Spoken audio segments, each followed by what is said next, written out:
It's time for This Week with the Huskies, a look inside Bloomsburg University athletics, a production of the Bloomsburg University Sports Information Office.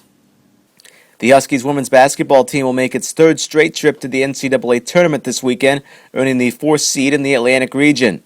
Bloomsburg will play fifth-seeded Virginia State, which went 25-2 playing in the CIAA this season, while reaching the top 10 in the national top 25 rankings. Bloomsburg's first game will come on Friday in Glenville, West Virginia. The winner of Bloomsburg versus Virginia State will advance to play the winner of top-seeded and host Glenville State, the champions of the Mountain East Conference, versus West Liberty on Saturday. The championship game is scheduled for Monday night. Bloomsburg is making its third straight NCAA Tournament appearance, the longest streak since a four-year run from 1988 to 1992. The Huskies will look to make a longer stay in the tournament this year after first-round defeats the past two seasons, each at the hands of PSAC foe IUP. Huskies head coach Bill Cleary previews the tournament and his team's hopes for this weekend.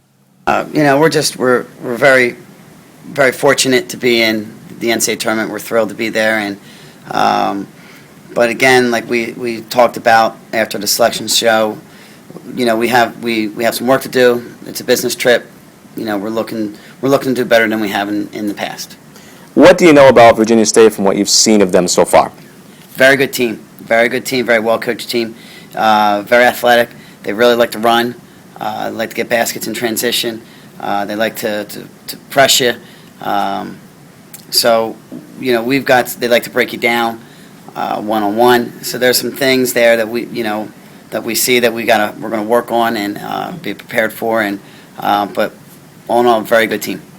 As we noted, the third straight year going to the tournament. Something different about this year, you're not seeing a team from the PSAC as you have in the past 2 years. So a little bit of a different thing coming in where you don't know the teams quite as well as you have in years past. Absolutely. Well, it's also we're not playing IUP again. So not only we're not seeing the PSAC team, we're not playing IUP. But it's going to be nice. I think our kids, once the selection was made, you could tell the excitement because it was somebody different, and that's one of the things that we were looking forward to. Hopefully, playing somebody different, somebody new, and we're excited about that opportunity. And I can tell you right now, everyone in that locker room, we're ready to get going. For your seniors, we've talked all about what they've done, their accomplishments, winning over 90 games. They have a conference championship. Really, the only thing that they haven't done, the only thing that's not on their resume, is that NCAA tournament victory.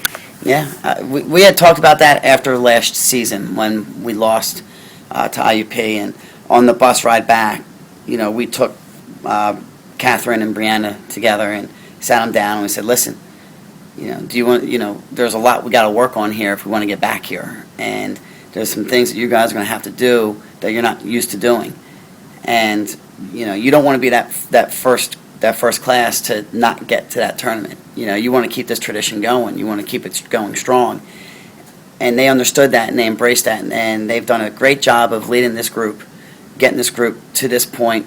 And I really believe they're ready to get this group over that hump and getting us that first tournament win. Two Huskies have qualified for this week's NCAA Division II Swimming and Diving Championships held in Geneva, Ohio. Freshman Brooke Gilson qualified in the 1650 free and the 1000 free and will also swim in the 500 freestyle. Junior Rachel Brooker qualified in the 100 fly and will also swim in the 200 fly, 100 free, and 200 IM. The pair recently sat down to talk about their seasons as well as their hope for nationals. We're talking with Rachel Brooker from the Bloomsburg University women's swim team. Rachel qualified for the 100 fly at the NCAA Division II National Championships. She's also going to get to swim the 200 fly, the 100 free, and the 200 IM.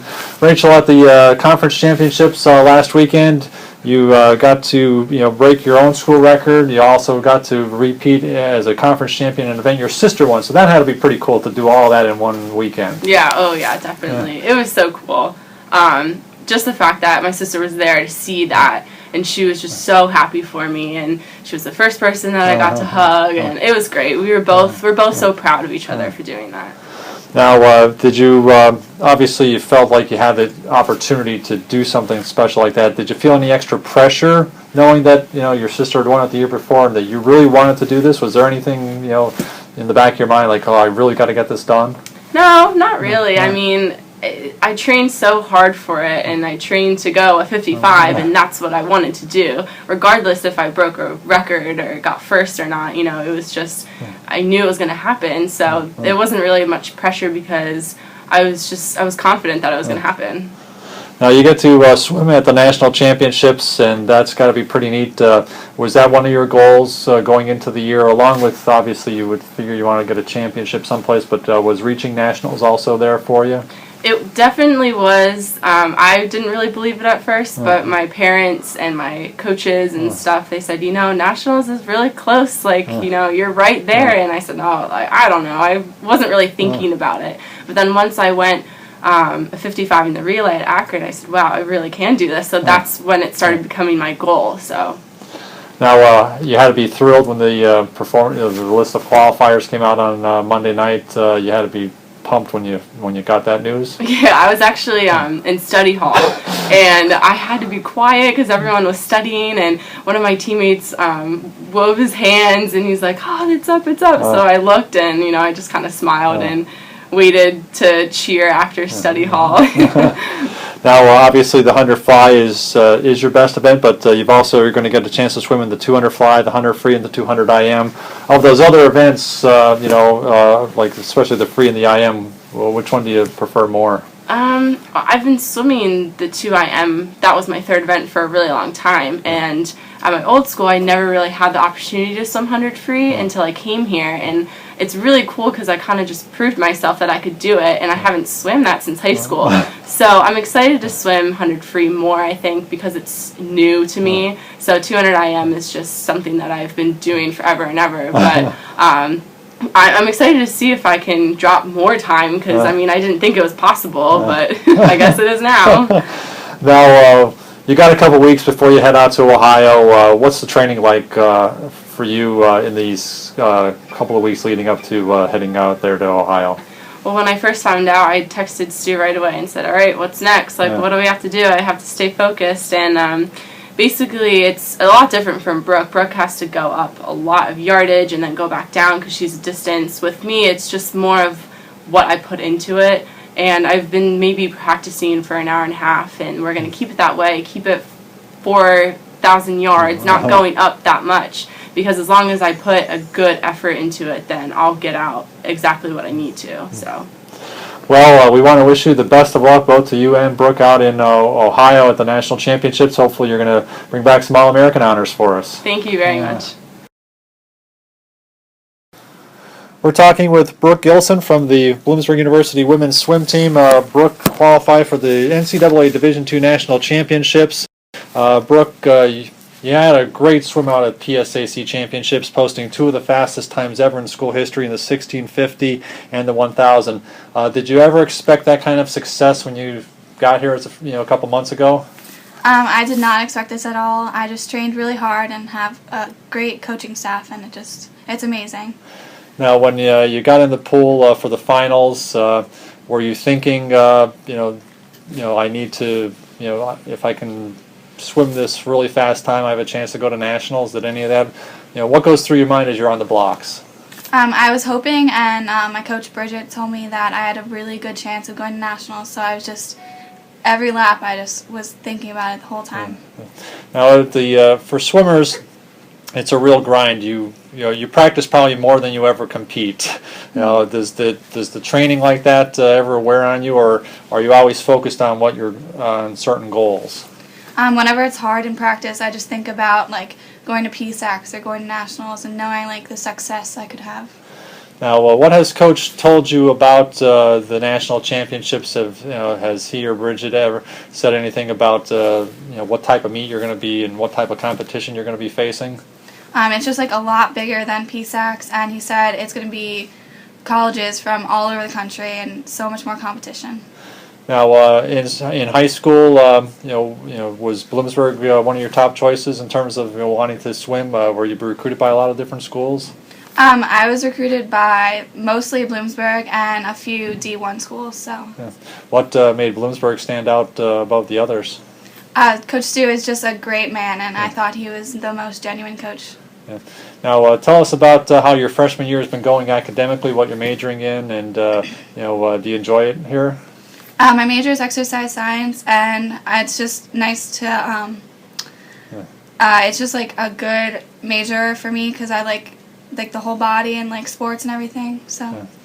Now, over the next couple of weeks, what does the coaching staff? What are they going to be putting you through to, training? Well, how does your training differ maybe from a couple of weeks ago? I just went back up in yardage on Tuesday, and then we're gonna come back down to like tapering like we usually do. So. And for those of us who aren't, in the swimming terminology, when you say taper, what does that all involve? You eliminate most of the hard work you're doing, and you cut down on the yardage. So then your body's better, rested for the big meet. At this time of the year, you guys probably have been practicing since September.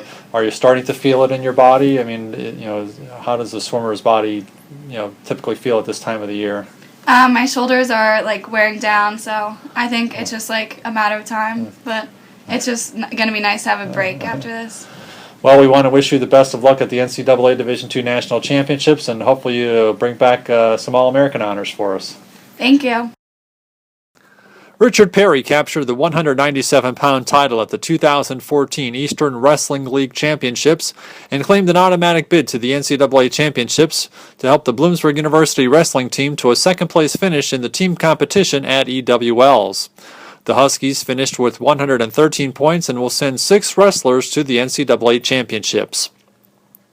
Joining Perry for a trip to Oklahoma City will be Nick Wilcox at 133 pounds, Bryce Bussler at 149, Josh Veltray at 165, Mike DeCino at 174, and Justin Grant at heavyweight. For Perry and DeCino, it's their third trips to the NCAA Championships, while Grant, Veltray, Wilcox, and Bussler are all making their second trips to the National Championships. For Perry, he improves his record on the year to 31-1 and stretches his winning streak to a school record 30 matches. We had a chance to catch up with Bloomsburg head wrestling coach Jason Mester to talk about the weekend at EWLs. Coach, tell us about the weekend. You had to be thrilled, second place finish for the team. We wrestled a solid tournament overall. Our guys wrestled complete matches. They were wrestling for 7 minutes hard, and that's all you can ask. And we wish we had more champions, but we got 6 guys going to the national tournament, and at a number of matches we rallied from behind. One in particular I can think of off the top of my head, 133. We were down by 5 points in the semis and kept wrestling, ended up throwing the guy and pinning him, and that's the kind of stuff we need to keep doing as a team down the stretch here, especially at the national tournament. The match is never out of reach, and anything can happen. And as long as you keep wrestling, good things happen, and that's what happened for the most part as a team. We did that well over the weekend, so. And obviously, you would have liked to have had more champions, but with Rich Perry winning the 197 title, that's a really nice exclamation point to his EWL career, having captured a third, second, now a first for him. Yes, yeah, Rich is wrestling well. He's in a good place in the sense of confidence and how he approaches matches, and that goes a long way at the NCAA tournament because he's not one to be thrown off by the fact that you're at the NCAA tournament. He's just having fun out there and wrestling hard. So, well, we want to wish you and the team the best of luck. We'll be chatting with you, I'm sure, before you head out to Oklahoma City in a week or so. Okay, sounds great. In other action from the week that was in Huskies athletics, the baseball team dropped a 3-game set at Tusculum College in Tennessee, falling 7-4 and 15-7 in a Saturday doubleheader before dropping a 5-2 score on Sunday. They traveled to Nashville, Tennessee for 3 more games this weekend against Mercyhurst, Grand Valley State, and Trevecca Nazarene. The women's lacrosse team was victorious in its home opener this past Saturday, defeating Mercy College 14-6. Marissa Moley led the way with a career-high 7 points. Bloomsburg plays nationally ranked Pfeiffer as well as Grand Valley State in Maryland this weekend. In women's track and field, Kelsey Davis, Jocelyn Estrada Pascual, and Lauren Lehman were named to the U.S. Track and Field and Cross Country Coaches Association All-Region Team for the indoor season. Davis earned the honor in pole vault, while Estrada Pascual was honored in the high jump, and Lehman took accolades in both the mile and 3,000 meters. Those weren't the only awards for the Huskies this past week. Senior Catherine Nowak was named PSAC East Women's Basketball Athlete of the Year after leading the 14th-ranked Huskies in scoring at over 16 points per game this season. The 1,000-point scorer also leads the nation in three-point shooting on the year, hitting over 49% of her shots from beyond the arc, a total that would set the all-time single-season PSAC record. Head coach Bill Cleary was named PSAC East Coach of the Year for the second time in his 6 seasons at the helm. Cleary has led the Huskies to a 24-4 record and their 4th straight PSAC East title. The Huskies are now 96-22 the past 4 seasons. Junior Jocelyn Ford joins as a second-team All-PSAC East selection after averaging 11.9 points, 5.1 rebounds, and 4 assists this year. Sophomore Nicole Southcott was also named the PSAC Women's Basketball Champion Scholar with a 3.98 GPA. In men's basketball, Dante Jordan and Lorenzo Christmas earned all-conference accolades. Jordan was named first-team All-PSAC East for the 3rd time in his career after leading the Huskies in both scoring and rebounding. Christmas was named to the second team after averaging over 14 points per game and setting the school's all-time career record for three-pointers this year. Both players are 1,000-point scorers and rank among the Huskies' all-time scoring leaders. That's all for this week with the Huskies. Be sure to join us again next week, and check us out on the web anytime at buhuskies.com. For Scott Eddy, I'm Tom McGuire. Thanks for tuning in.